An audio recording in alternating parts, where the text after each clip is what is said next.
Hello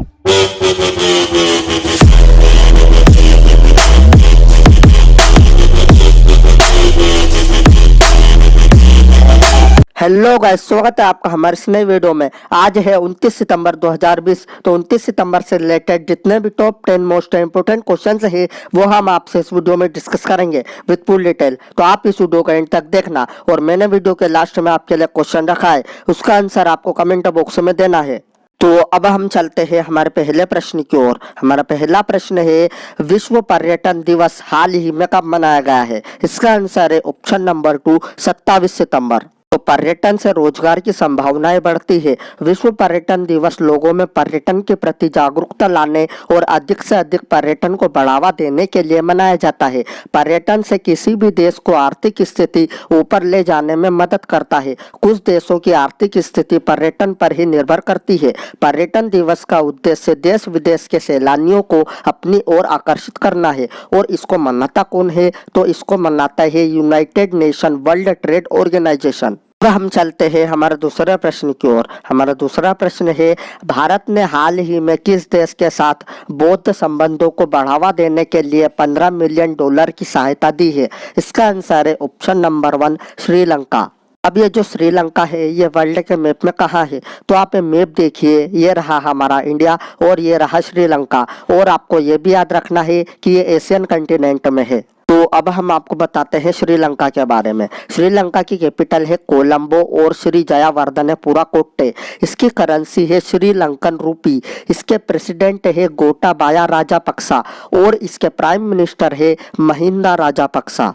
अब हम चलते हैं हमारे तीसरे प्रश्न की ओर। हमारा तीसरा प्रश्न है, किस राज्य सरकार ने हाल ही में मान्यता प्राप्त पत्रकारों को 5 लाख का स्वास्थ्य बीमा प्रदान करने की घोषणा की है? इसका आंसर है ऑप्शन नंबर 3, उत्तर प्रदेश। तो अब हम आपको बताते हैं उत्तर प्रदेश के बारे में। उत्तर प्रदेश की कैपिटल है लखनऊ और लखनऊ गोमती नदी के किनारे स्थित है। इसके चीफ मिनिस्टर है योगी आदित्यनाथ और इसकी गवर्नर है आनंदीबेन पटेल। अब आपको उत्तर प्रदेश के बारे में कुछ इंपोर्टेंट चीजें भी याद रखनी है। जैसे उत्तर प्रदेश का राजकीय पशु है बारहसिंगा, इसकी राजकीय पक्षी है सारस, इसका राजकीय पुष्प है पलाश और इसका राजकीय वृक्ष है अशोका वृक्ष।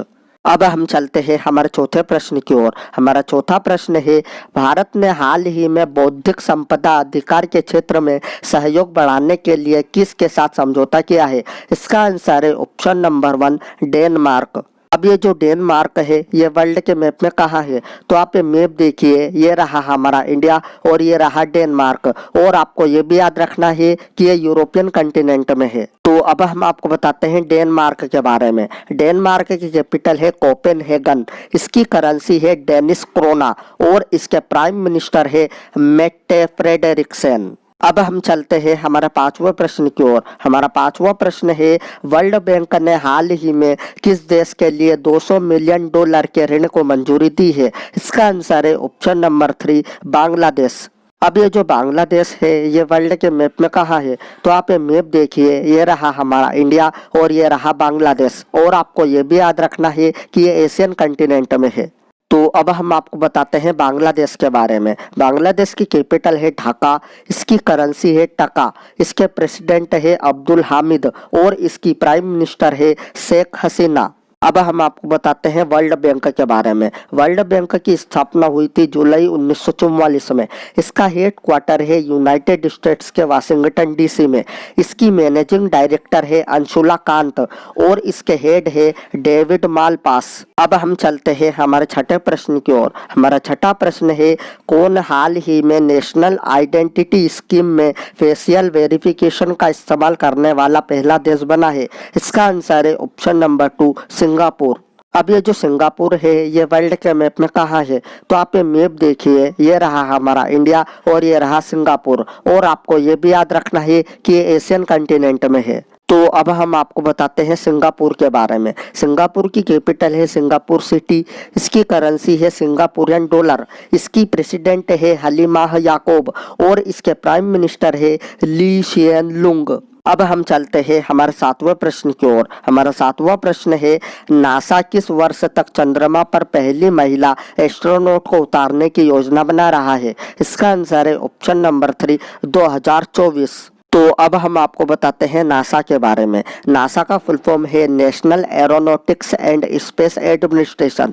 इसकी स्थापना हुई थी 1 अक्टूबर 1958 में और इसका हेडक्वार्टर है यूनाइटेड स्टेट्स के वाशिंगटन डीसी में। अब हम चलते हैं हमारा 8वें प्रश्न की ओर। हमारा 8वां प्रश्न है किस राज्य में भारत के दूसरे रॉकेट लॉन्च पोर्ट का निर्माण होगा? इसका आंसर है ऑप्शन नंबर 2 तमिलनाडु। तो अब हम आपको बताते हैं तमिलनाडु के बारे में। तमिलनाडु की कैपिटल है चेन्नई। इसके चीफ मिनिस्टर है ईडापड्डी के पलानीस्वामी और इसके गवर्नर है बनवारीलाल पुरोहित। अब हम चलते हैं हमारे 9वें प्रश्न की ओर। हमारा 9वां प्रश्न है वैश्विक जोखिम रिपोर्ट 2020 में भारत कौन से स्थान पर रहा है? इसका आंसर है ऑप्शन नंबर 1 89। तो अब हम चलते हैं हमारा अंतिम प्रश्न की ओर। हमारा अंतिम प्रश्न है किस राज्य के पर्यटन विभाग द्वारा चलाए गए अभियान ने पाटा ग्रैंड अवार्ड 2020 जीता है? इसका आंसर है ऑप्शन नंबर 2 केरल। तो अब हम आपको बताते हैं केरल के बारे में। केरल की कैपिटल है थिरुवनंतपुरम। इसके चीफ मिनिस्टर है पिनराई विजयन और इसके गवर्नर है आरिफ मोहम्मद खान। तो मैंने कल आपसे वीडियो के लास्ट में एक प्रश्न पूछा था F1 टस्कन ग्रांड प्रिक्स 2020 किसने जीता है? इसका आंसर है ऑप्शन नंबर 3 लुइस हैमिल्टन। अब आपके लिए एक प्रश्न है, इस प्रश्न का उत्तर आपको कमेंट बॉक्स में देना है। तो ये रहा आपका प्रश्न, माई लाइफ इन डिजाइन नामक पुस्तक किसने लिखी है? अगर आपको वीडियो अच्छी लगी हो तो please like share and subscribe जरूर करना। मैं मिलता हूँ आपसे अगली वीडियो में।